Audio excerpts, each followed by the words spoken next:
When Jack walked into my office, his presence was unassuming, his boots scuffed with dirt, his hands worn but gentle. His voice was soft, carrying the drawl of someone who spent more time talking to animals than to people. "I never thought kindness could make you an outcast," he began, staring at the floor. "But in my town, it sure did." Jack lived on the edge of a small, tightly knit town where life was simple but hearts were often hard. He was a farmer, but not the kind his neighbors understood. Jack didn't just care for his animals, he cherished them. Every morning, he would greet each one with the kind of attention most people reserved for their families. He knew the favorite spots where his dogs liked to be scratched, sang to the cows as he milked them, and even tossed extra grain to the chickens he thought looked hungrier than the rest. The townsfolk found Jack peculiar. To them, animals were a means to an end, a resource to be used, nothing more. Mrs. Smith, who owned the largest plot of farmland nearby, was particularly vocal about her disdain.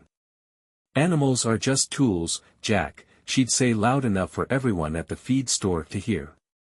"You're wasting time treating them like people. They don't feel anything, not like us." Jack would never argue back. He just smiled politely and carried on, but the words stung. One afternoon, as he passed by Mrs. Smith's field, he noticed her giant tractor rolling over a patch where gophers had burrowed. He stopped for a moment, watching the little creatures scurry in panic, narrowly escaping the heavy wheels. When he pointed it out to her later, she laughed. "They're pests, Jack. If they're dumb enough to stay in the way, that's on them." Jack didn't laugh. "Sometimes I wondered if I was the crazy one," Jack told me. "They all seemed so sure that I was wrong.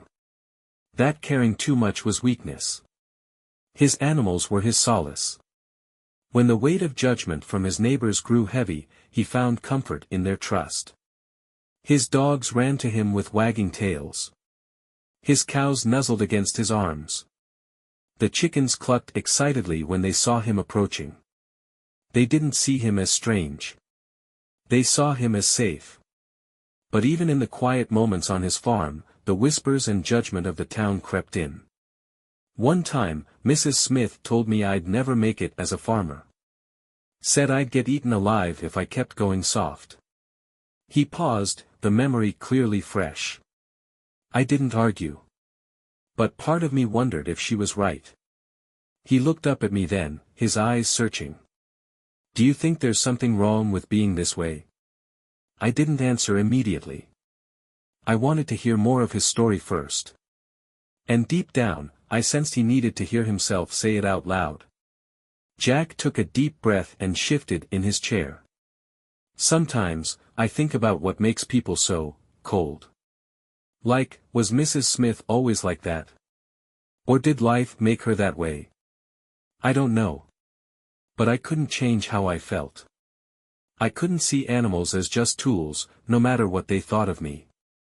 He leaned back and looked toward the ceiling, as though searching for answers among the white tiles.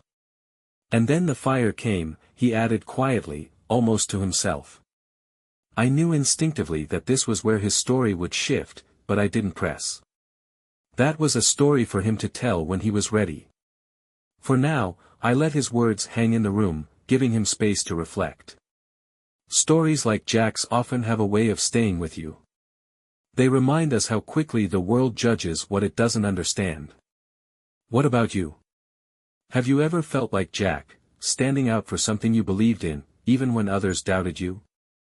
I'd love to hear your thoughts. Feel free to share them with me, I'm listening. Jack stared at his hands for a long moment before speaking again. The fire started in the middle of the night. It was dry that summer, the kind of dry where the grass turns brittle, and the air feels sharp against your skin. I remember waking up to the smell of smoke. At first, I thought maybe someone was burning leaves, but then I saw the sky glowing orange through my window. He shifted in his seat, as if the memory itself made him restless. I ran outside, and it was worse than I thought. The forest was burning. You could hear it crackling, like it was alive, and the wind was pushing the flames toward the edge of town. Toward my farm.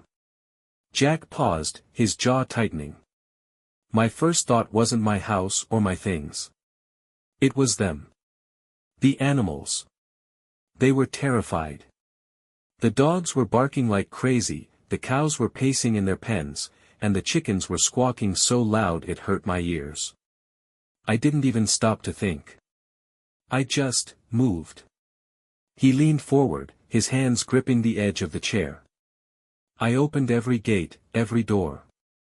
I herded the cows toward the barn and carried the chickens into the basement one by one.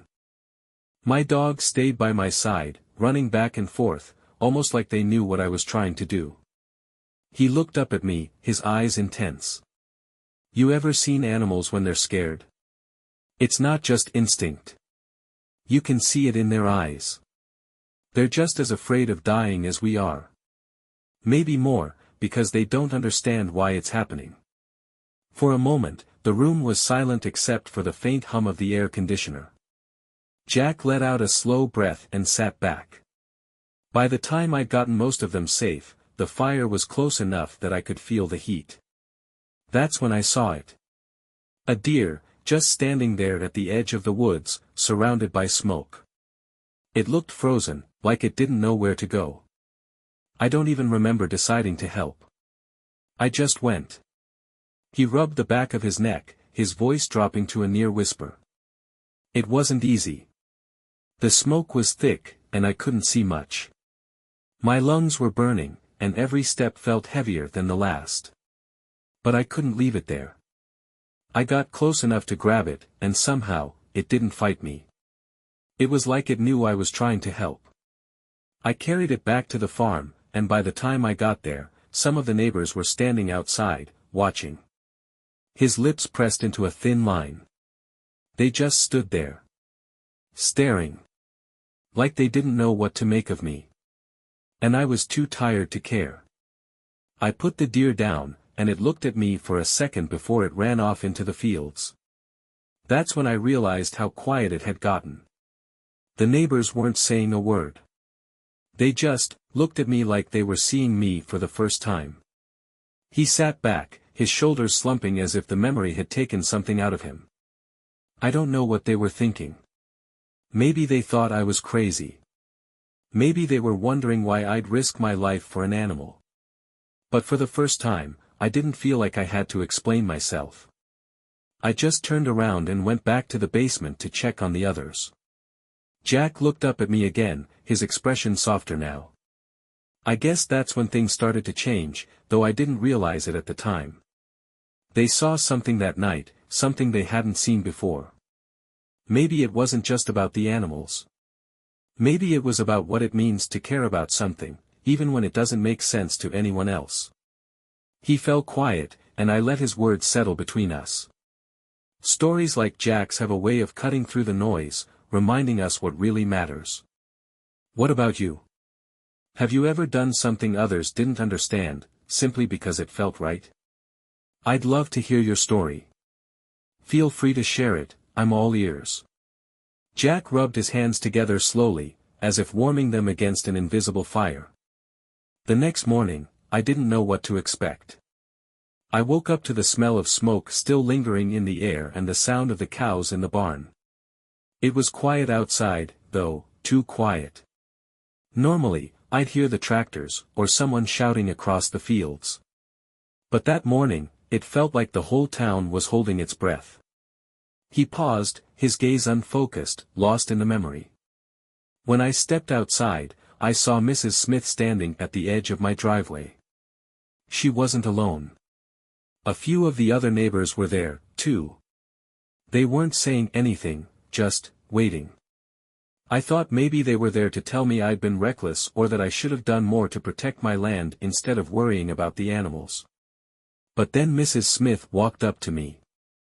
Jack sat forward, his elbows resting on his knees. She looked different. Her shoulders weren't all squared up like they usually were. And for once, she wasn't wearing that stern expression, the one that always made me feel like I'd done something wrong just by existing. She just stood there for a moment, looking at me like she didn't know where to start. Jack's voice softened, almost as if you were trying to match the memory of her tone. "You really did all that last night?" I didn't know what to say, so I just nodded. Then she asked if the deer made it. I told her I didn't know for sure, but I hoped so. That's when she said something I'll never forget. Jack's lips twitched into a small, bittersweet smile. "You're braver than the rest of us, Jack. I don't think I could have done what you did." For a second, I thought I'd misheard her. Mrs. Smith, the same woman who called me soft and weak for years, was standing there, admitting she was wrong. It was strange. But it wasn't just her. One by one, the others started talking. They asked if the animals were okay, if I needed help with anything. One of them even offered to fix my barn door, which had been damaged when I was herding the cows inside. He leaned back, his eyes meeting mine with quiet resolve. It wasn't just talk. They actually started helping. Mrs. Smith showed up the next day with some feed, and she stayed to help clean out the barn. Another neighbor brought over a vet to check on the animals. For the first time, I wasn't the strange one, the outsider. It was like they'd finally seen what I'd been trying to show them all along, that animals aren't just things. They feel fear and pain, just like we do. And if we have the power to help them, why wouldn't we? Jack let out a breath, as if releasing the weight of those years of misunderstanding. After that, things were different. Mrs. Smith started putting out water for the deer near her fields.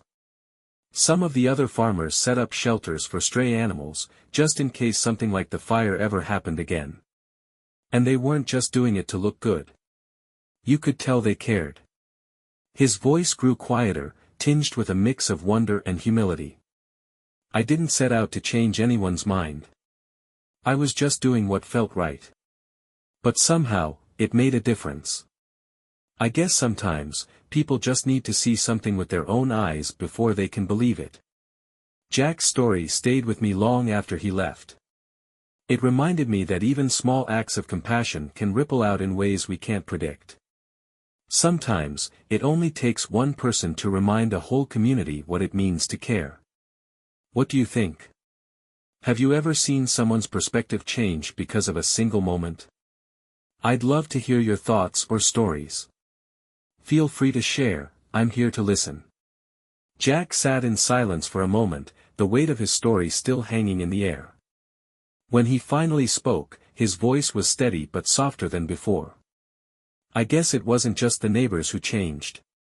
I did, too. For years, I thought I'd never really fit in here. I was always the odd one out, the guy who cared too much. I told myself I didn't need anyone's approval, but deep down, I think a part of me wanted them to understand. He glanced down at his hands, his fingers tracing the seams of his jeans. That fire, as awful as it was, it did something I never thought possible. It brought us together. It wasn't just about saving the animals or rebuilding what was lost. It was about seeing each other in a way we hadn't before. Mrs. Smith, for all her tough talk, wasn't as unfeeling as I thought. And maybe I wasn't as alone as I thought, either. He leaned back in his chair, exhaling a long breath. After the fire, we started helping each other more. Not just with the animals, but with everything. If someone's fence needed fixing, we'd all pitch in. If a storm came through, we'd check on each other's farms. It wasn't just about survival anymore. It felt different. Like we were part of something bigger than ourselves. Jack looked up, his expression thoughtful. You know, I still think about that deer sometimes. I wonder if it made it through the winter or if it found its way back to the forest.